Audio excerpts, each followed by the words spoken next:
Halo teman-teman, selamat datang atau selamat datang kembali ke YouTube channelku Flores and Inspire. Flora di sini. Aku hari ini ingin menjawab pertanyaan yang dikirimkan oleh Ardi ke DM Instagramku. Ini pertanyaannya udah dikirimnya udah sebulan yang lalu sih, cuman waktu itu aku baru pindahan dan juga masih banyak memproses energi sendiri, dan aku dibilangin sama Tuhan, maksudnya dibilangin untuk melakukan sesuatu kalau aku udah dalam kondisi feel good. Jadi aku harus mendahulukan diriku sendiri sebelum membantu orang lain, dan aku juga butuh waktu untuk memahami pertanyaan ini lebih dalam dan supaya aku menjawabnya tidak sembarangan ya. Semoga ini bisa bermanfaat buat banyak orang. Mungkin ada juga yang mengalami kondisi yang sama. Jadi aku bacain aja DM-nya karena aku juga udah minta izin sama orang yang nanya apakah dia keberatan atau enggak untuk di-share di YouTube. Dia bilang terserah aku aja boleh disebut namanya atau tidak. Jadi biar gampang aku bacain aja DM-nya. Ceritanya tuh dia nanya apa histerektomi atau pengangkatan rahim yang aku alamin adalah utuh, maksudnya semua rahimnya diambil atau cuma separuh. Kalau aku itu full, jadi semuanya diambil, termasuk ovariumnya. Nah, terus dia nanya bisa nggak kasih tips untuk overcome perasaan setelah mengalami full hysterectomy.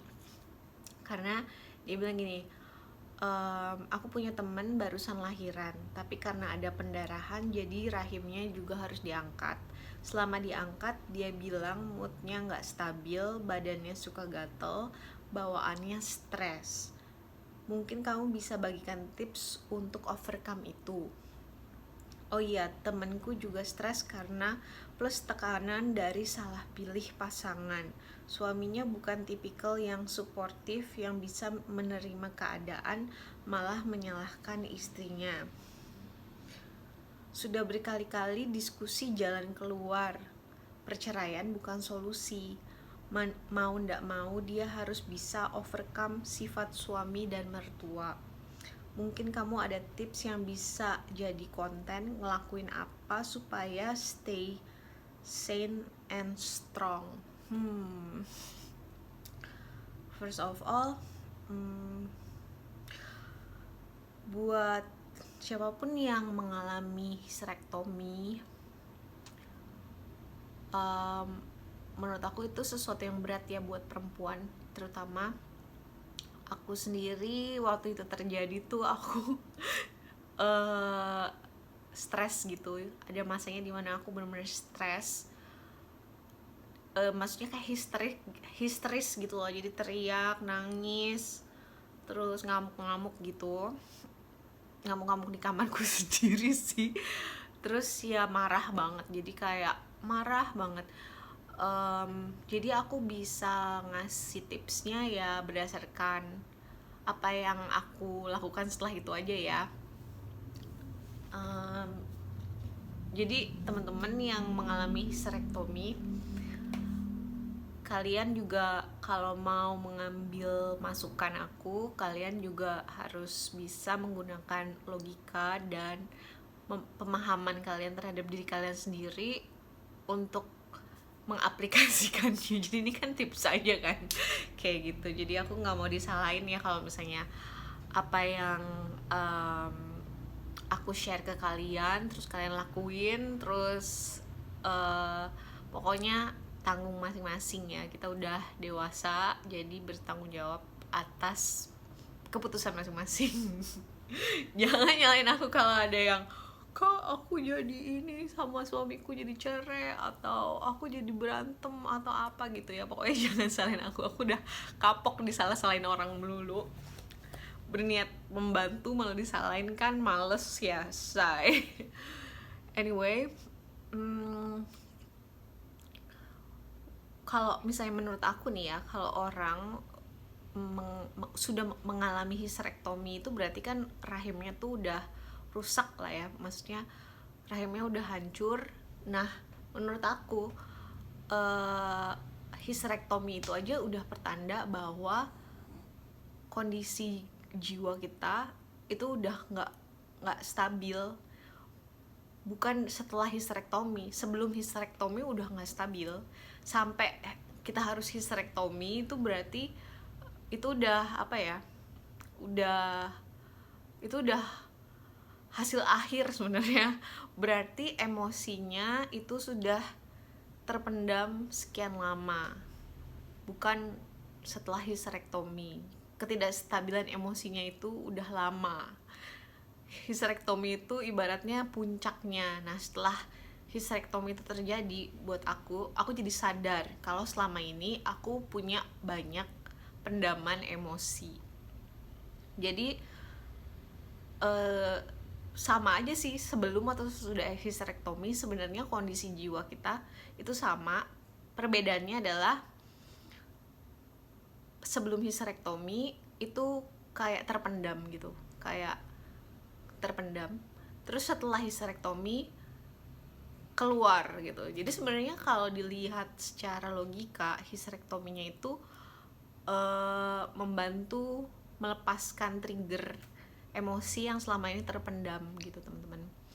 Dan emosinya itu adalah kemarahan biasanya. Kalau aku sih waktu itu adalah kemarahan sebagai perempuan. Selama aku dari kecil sampai aku di histerektomi umur 28 tahun itu, sebagai perempuan aku diperlakukan dengan tidak adil, diperlakukan semena-mena.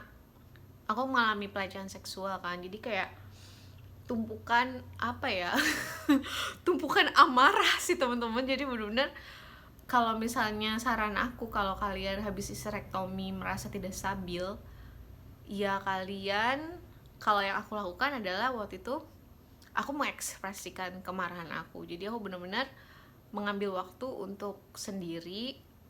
Aku masih single sih ya, jadi itu juga jadi lebih mudah kondisinya. Tapi mungkin kalau misalnya baru melahirkan, ada tanggung jawab mengurus anak, menurut aku lebih bagus kalau anaknya itu dibantu dipegang orang lain yang emosinya lebih stabil. Jadi mungkin nggak full ditinggal, misalnya kalian tinggal di rumah yang sama, mungkin ada suster kah atau anggota keluarga yang mungkin yang memang bisa membantu seperti itu, supaya bisa megang anaknya, bantu sampai emosinya stabil. Karena itu emang berat sih teman-teman. Jadi aku sendiri aja yang sebagai single waktu itu berat banget buat aku. Dan pada saat hal itu terjadi, jadi benar-benar pas aku dikasih tahu kalau rahim aku udah diangkat. Kalau di kasus aku tuh aku nggak dikasih tahu kalau rahim aku udah diangkat setelah 3 minggu apa hampir sebulan setelah aku diangkat rahimnya. Karena kondisinya waktu rahim aku diangkat itu kan aku di ruang operasi, jadi dibilangnya sebelum aku dioperasi itu dibilangnya akan diangkat tumornya aja. Tapi ternyata sama dokternya waktu dibuka perutnya, rahimnya itu katanya semuanya udah busuk. Jadi kelihatan sel kankernya tuh udah kayak bernanah gitu. Jadi dokternya bilang ini bau bernanah. Jadi dokternya bilang kalaupun diangkat cuman tumornya, sisanya tuh udah sedikit banget yang sehat. Jadi ya kalau misalnya pun itu ditinggal, takutnya ada sisa sel kanker dan mungkin takutnya merambat. Jadi dokternya menanyakan ke keluargaku yang waktu itu dalam kondisi sadar, karena aku kan sudah dibius total ya. Gimana nih kita harus angkat semuanya sarannya supaya tidak merembet sel kankernya kemana-mana. Terus jadi pas aku sadar beberapa jam setelah operasi itu, aku baru tahu, aku cuma dikasih tahu kalau yang diangkat itu adalah tumornya, dan aku nggak dikasih tahu kalau aku diangkat rahimnya. Jadi aku kayaknya dikasih taunya tuh setelah setelah beberapa minggu kemudian. Pada saat itu kayak secara fisik aku juga udah lebih kuat, jadi jahitannya juga udah nggak terlalu sakit. Aku dikasih taunya sama mamaku sih, dan mamaku juga ngasih taunya tuh takut, dan dia juga berkomunikasi dulu sama terapis aku. Jadi aku memang sebelum itu juga udah punya terapis kan. Dia berkonsultasi dulu sama terapis aku memberi masukan ke mamaku untuk terbuka aja sama aku. Terus akhirnya ya dia kasih tahu itu, dan pas itu terjadi aku langsung mengunci diri di kamar. Aku ngamuk-ngamuk dari di kamar, jadi benar-benar kayak nangis, kayak bener-bener emosinya tuh keluar semua, kayak kemarahan, rasa pokoknya energi tersimpan yang selama ini tuh bener-bener kayak kotak Pandora tuh terbuka gitu semua. Ya kayak gitu deh teman-teman, bener-bener ngamuk. Ngamuk, marah campur sedih, kayak semuanya deh keluar. Tapi kalau misalnya aku nggak di hysterektomi, mungkin aku nggak bisa keluarin energi amarah dan kesedihan itu kali ya. Soalnya kan terpendam banget di dalam jiwa aku, dan mungkin gimana ya, ibaratnya kita udah memendam emosi dan amarah selama 28 tahun. Terus selama ini aku hidup seperti semuanya baik-baik aja, dan berusaha untuk menghindari semua emosi amarah yang merupakan tumpukan dari perilaku tidak adil yang aku terima sejak aku kecil. Bukan hanya dalam keluarga aku aja ya, maksudnya secara masyarakat dunia. Jangan kan di Indonesia, seluruh dunia kali ya. Kan memang perempuan itu ibaratnya dijadikan apa ya, objek. Banyak masih banyak orang menjadikan kita objek seksual. Pokoknya kayak apa ya, jadi perempuan itu jauh lebih susah dan lebih menderita gitu. Kalau misalnya kita look back history, perempuan yang di rape, perempuan yang diperlakukan seperti barang gitu kan.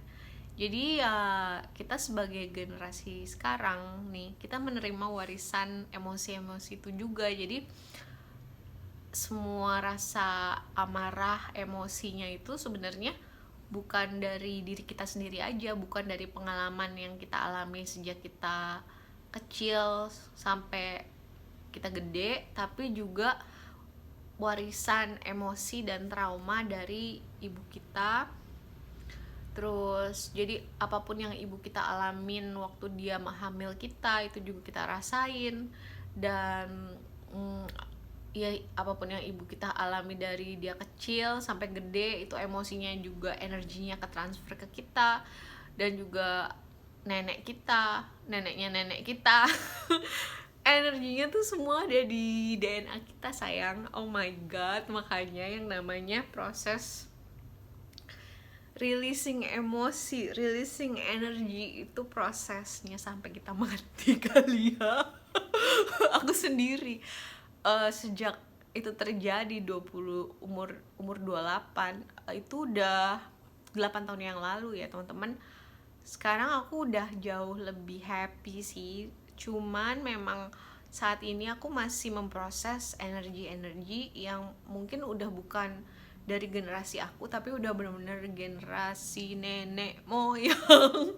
Energi emosi kemarahan. Dan aku memang saat ini lagi apa ya namanya, tertarik untuk mempelajari sejarah. Mungkin karena ada informasi di sejarah yang bisa men-trigger emosi aku. Jadi aku sekarang sengaja mencari sesuatu yang bisa men-trigger emosiku, supaya emosi itu bisa aku release dengan teknik breathing. Jadi ya supaya bisa stay sane and strong adalah fokus untuk merawat diri kita sendiri dulu. Bikin solusi, lakukan sesuatu, arrange situasi rumah supaya kamu punya waktu untuk dengan diri kamu sendiri, untuk berdialog dengan diri sendiri, untuk berdoa sama Tuhan. Karena di momen-momen kayak gitu yang benar-benar bisa ngebantu itu adalah kita sendiri memiliki motivasi untuk berada dalam kondisi yang lebih baik. Kita sendiri harus mencintai diri kita sendiri gitu. Jadi saran aku supaya bisa stay sane and strong adalah to accept where you are, that you are not sane, that you are at that time is insane, man. You're crazy, kamu gila waktu itu. Gak apa-apa gitu maksudnya, dan kamu juga gak harus strong, kamu boleh jadi lemah. Jadi saran aku adalah terima diri kamu apa adanya saat itu, terus minta bantuan untuk memenuhi kebutuhan kamu. Jadi kamu tanya sama diri kamu, apa yang paling kamu butuhin saat ini? Apa kamu butuh istirahat? Apa kamu butuh waktu untuk sendiri? Kalau menurut aku sih adalah waktu untuk sendiri sih. Jadi benar-benar waktu itu aku setelah dikasih tahu, setelah aku nangis-nangis di kamar, aku pergi ke Ubud, Shay. Aku emang udah tinggal di Bali, syukurnya aku pergi ke Ubud, aku tinggal di rumah terapis aku. Jadi memang terapis aku tinggalnya di Ubud, di Payogan waktu itu. Dan dia tuh punya kamar ekstra. Dan iya, jadi aku nginep di rumah dia karena waktu itu yang aku butuhin adalah untuk bisa menjadi diriku sendiri, nangis-nangis, ngamuk-ngamuk, dan ada orang yang bantu aku gitu, maksudnya membantu aku support emosional. Dan aku memang bayar. Nah, aku kan emang bayar session ke dia, dan waktu itu biayanya tuh 750.000 per session, sekitar 1,5 jam. Itu 8 tahun yang lalu ya. Dan pada saat itu dia kayak kasih gratis gitu. Karena aku kan temenan sama dia juga udah lama, maksudnya aku udah jadi udah bukan hubungan terapis sama pasien aja. Dan kebetulan juga alasan kenapa aku kenal dia juga karena ada alasan, maksudnya I used to date her son, jadi kayak ya udahlah, kayak keluarga, ada unsur kekeluargaannya juga. Jadi I think Tuhan waktu itu kirim dia untuk bantu aku ngelewatin masa itu. Dan dia izinin aku tinggal di rumahnya dia. Dan aku di rumahnya dia itu benar-benar just being myself. Dan dia kayak biarin aja aku untuk jadi diriku sendiri. Jadi menurut aku kita perlu berada di satu situasi atau kondisi atau lingkungan yang membiarkan kita untuk bisa jadi diri kita sendiri, dan untuk berduka, dan untuk mengekspresikan amarah tanpa ada yang judgement. Dan penting juga orang-orang yang ada sekeliling kita adalah orang-orang yang tidak stres juga. Maksudnya kayak kalau mamaku kan agak down juga kan ngelihat kondisi aku kayak gitu, dia agak stres. Tapi kalau misalnya terapis aku, dia lebih tenang gitu. Jadi kalau kita lagi panik, kita dikelilingin sama orang yang sama-sama juga panik, walaupun itu dipendem, kita juga ikut panik, teman-teman. Jadi menurutku saran aku, kalau kalian bisa pergi ke satu tempat untuk menenangkan diri, bisa juga dibawa bayinya menurut aku. Bawa aja sama susternya sekalian. Ya carilah gimana caranya supaya teman-teman bisa merasa lebih baik gitu. Menurut aku, saranku adalah pergi ke nature sih. Jadi Ubud itu kan benar-benar rumahnya tuh memang surrounded by nature, masih ada suara tonggeret, masih ada suara alam, jadi benar-benar tenang gitu. Ya gitu, itu sih saran aku. Yang pertama adalah untuk melakukan sesuatu yang membuat teman-teman menjadi lebih baik perasaannya. Kalau misalnya teman-teman bisa pergi ke lingkungan baru yang menenangkan, yang dekat dengan alam, lakukan itu. Kalau nggak bisa dan mungkin dananya nggak cukup, tapi kalau aku tipe orangnya ya, kalau aku butuh sesuatu dan itu tentang mental health aku sering banget yang kayak namanya ya udah pinjem dulu gitu. Yang penting bayar menanti gitu mikirnya. Yang penting apa yang aku butuhin saat itu bisa terpenuhi. Terus ya jadi aku biasanya jegrek aja credit card waktu itu ya. Karena kan menurut aku waktu itu kondisinya darurat ya, jadi that's what I'm going to do. Terus ya saran aku itu, terus pahami diri kita sendiri, ekspresin emosi kita sejujur-jujurnya, terus tanya ke diri kita maunya gimana, tanya apa yang benar-benar kita butuhin saat ini, dan coba untuk memenuhi kebutuhan itu tanpa memintanya dari orang lain gitu. Kalaupun misalnya, jadi kita nggak memaksa orang untuk memenuhi kebutuhan kita kalau dia nggak bisa gitu. Kadang-kadang kan di kondisi seperti itu yang kita butuhin misalnya didengerin atau disayang atau dimengerti atau disupport, tapi misalnya orang-orang di sekeliling kita tuh tidak mampu melakukan itu karena mereka sendiri ada dalam kondisi yang sama-sama stres juga, jadi dia nggak bakal bisa memberikan sesuatu yang mereka sendiri nggak punya.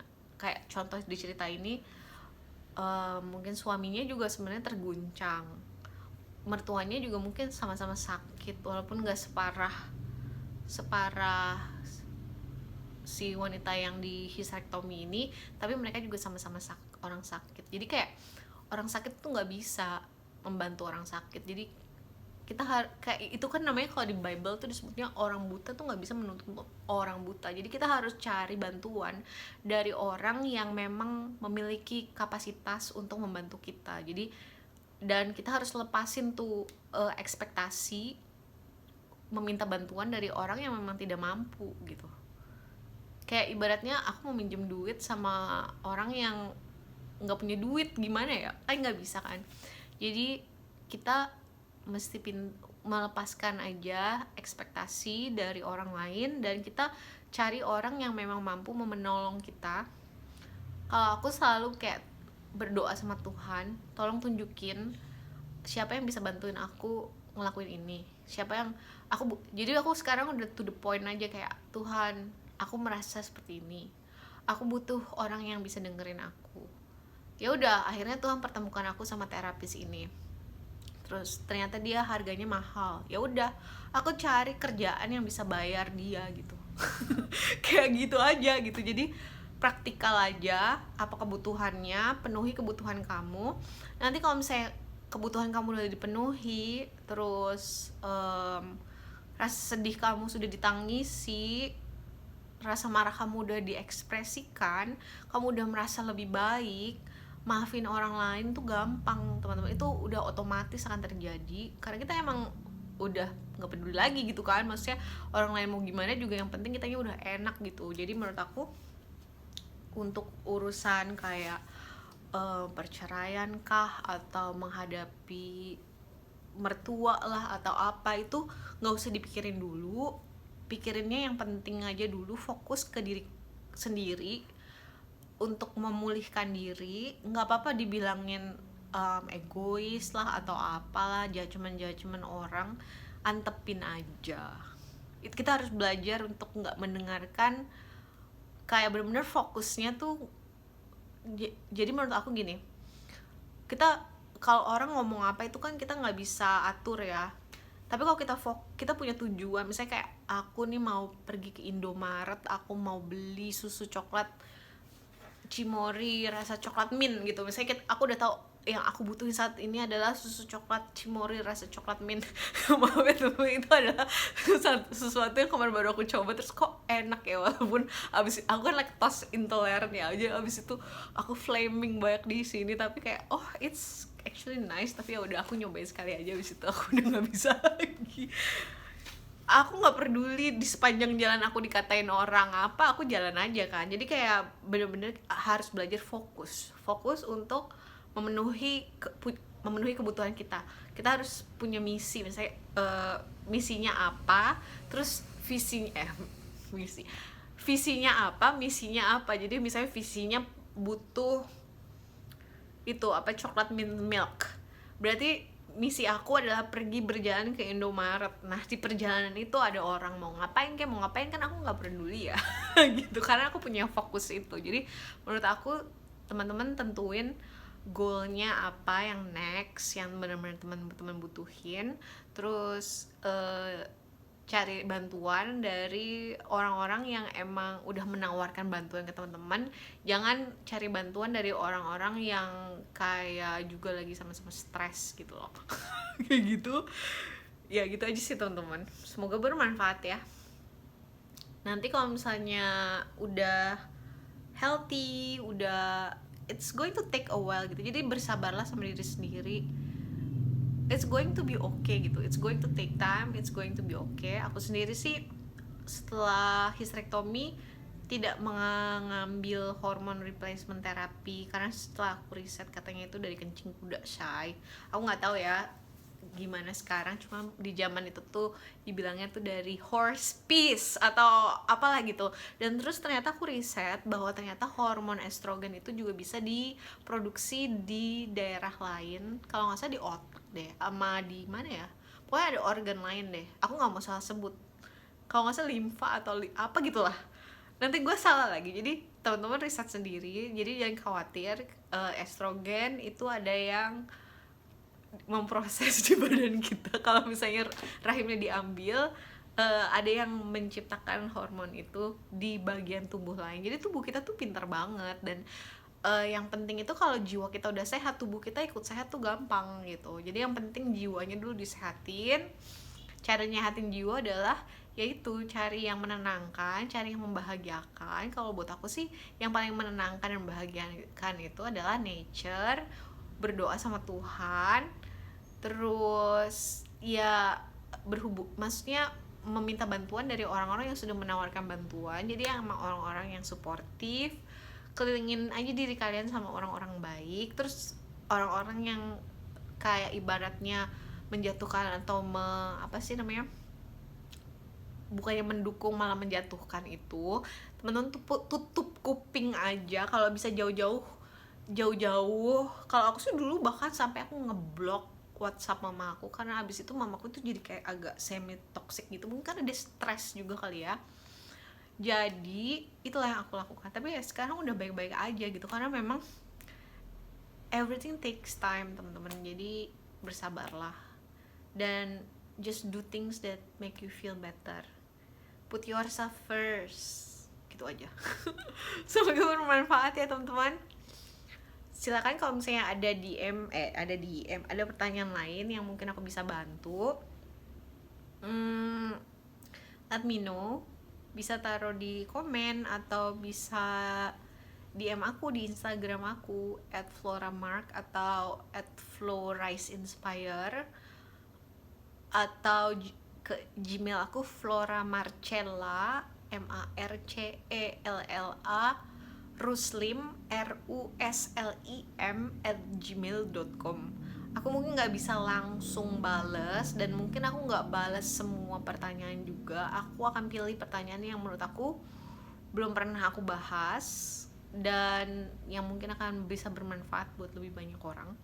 Dan aku juga akan take my time to record that, karena aku udah dibilangin sama Tuhan bahwa setiap orang sebenarnya punya akses terhadap Tuhan dan internet dan bisa menolong mereka. Tapi kalau misalnya memang ada sesuatu yang bisa aku tolong, karena itu memang kayak ibaratnya aku mengalami hal yang sama, mungkin aku bisa menjadi resource yang baik. Aku mau membantu, tapi saat ini jujur aku sedang memperbaiki finansial aku, karena yang seperti yang tadi aku udah cerita, aku waktu masih dalam proses healing, aku banyak ngegunain credit card dan hutang untuk memenuhi kebutuhan emosional aku, healing aku.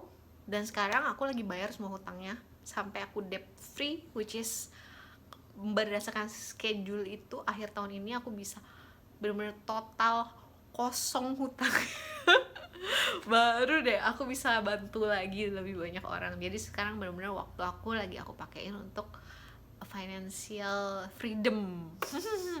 Gitu teman-teman, semoga ini bisa bermanfaat dan sampai ketemu lagi. God bless you everyone.